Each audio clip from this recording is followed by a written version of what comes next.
I stood in the hallway of my own building, staring at the jagged hole where my $800 biometric smart lock used to be. Inside, I could hear the muffled bass of a party, my vintage champagne popping, strangers laughing on my Italian leather sofa. My parents didn't just borrow my home while I was in London. They staged a hostile takeover. They changed the locks, moved my sister in, and prepared a legal document to strip me of everything I'd worked for because I was single and selfish. But they forgot one thing. I'm a senior actuary. I calculate risk for a living. And while they were picking out nursery wallpaper for a home they didn't own, I was in a London cafe, signing the digital deed to sell the entire property to the most ruthless corporate landlord in Chicago. Natalie, welcome back to Revenge Engine. If you've ever had to legally outsmart a toxic family member just to protect your peace, hit that like button and subscribe. Today's story is a reminder that blood might be thicker than water, but a solid contract is thicker than both. Let me know in the comments, have you ever been the successful child that the rest of the family tried to bleed dry? My name is Natalie. I'm 34. For years, my family viewed my success not as a source of pride, but as a communal checking account. It was a freezing Tuesday in November when I returned from a grueling month-long audit in London. I was exhausted. All I wanted was my custom stone shower and my Egyptian cotton sheets. Instead, I found splinters. Someone had drilled out my lock and replaced it with a cheap, flimsy brass deadbolt. I didn't pound on the door. I'm an actuary, we gather data. I used my master fob for the service elevator.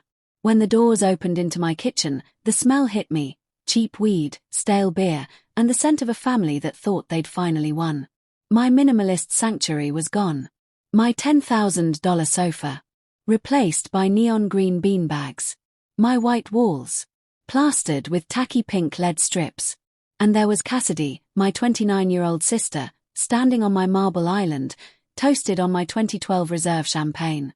Beside her was DeAndre, her crypto-entrepreneur husband, who couldn't even afford the fake gold chain around his neck.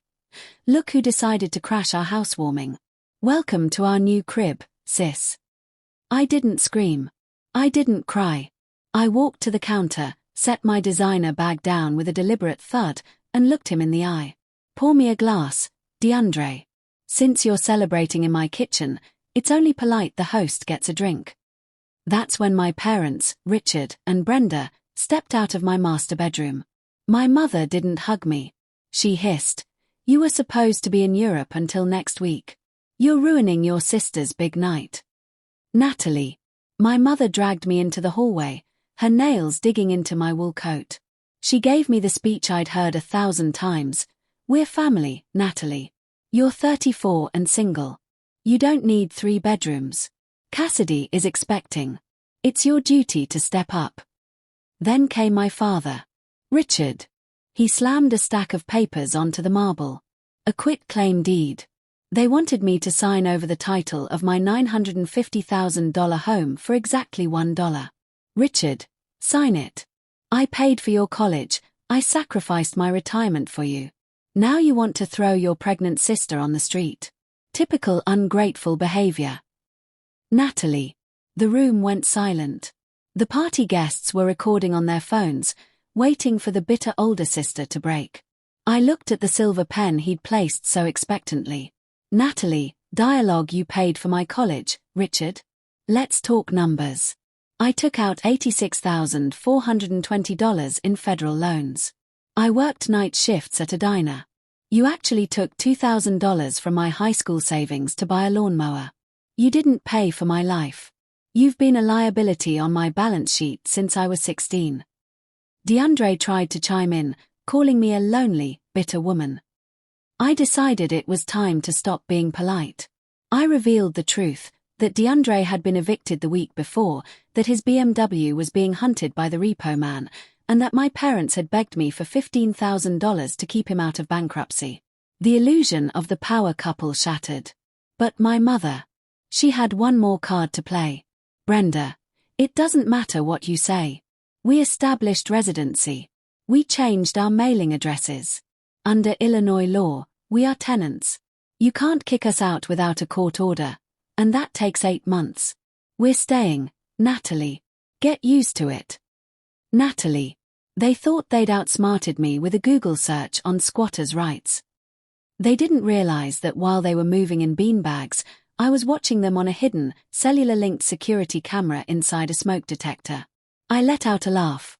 It wasn't a happy sound. It was the sound of a woman who had already closed the case.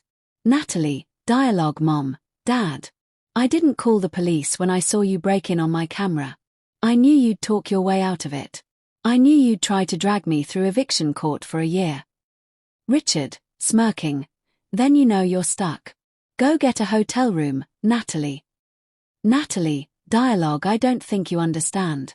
I don't own this penthouse anymore. As of 48 hours ago, the deed was transferred to Apex Holdings.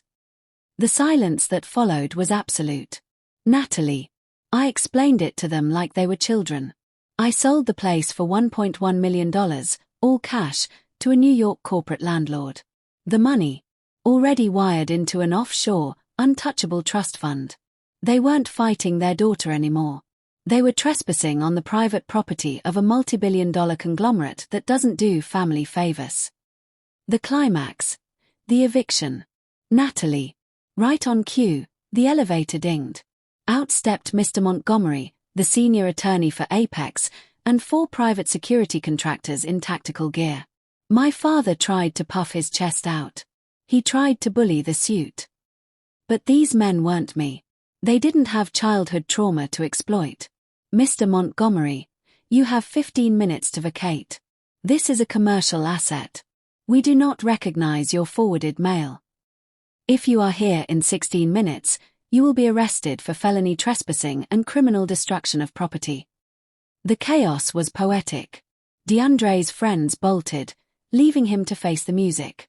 My sister wailed about her nephew's home, but I just watched as the security team began tossing those hideous beanbags into the hallway. My mother fell to her knees, grabbing my coat. Natalie, please. We're family. I peeled her hands off me. Natalie, dialogue family builds you up. You guys are just parasites looking for a host. The host is gone. The house is sold. And I'm moving to a place you'll never find. The payoff and reflection. Natalie. I watched from the sidewalk as my parents, my sister, and her entrepreneur husband stood in the Chicago sleet, surrounded by trash bags of their clothes. They had no house, no money, and no more daughter to bleed dry. I checked into a 5-star hotel, ordered a steak, and blocked every single one of their numbers. In my world, we call this mitigating a loss. I lost a condo, sure, but I finally got rid of the biggest liabilities in my life. Living well is the best revenge, but living peacefully is even better. If you enjoyed seeing a toxic family finally hit a legal brick wall, give this video a thumbs up. Have you ever had to go no contact to save your sanity? Tell me your story in the comments. And don't forget to subscribe to Revenge Engine for more stories of women taking their power back. I'm Natalie, and I'll see you in the next one.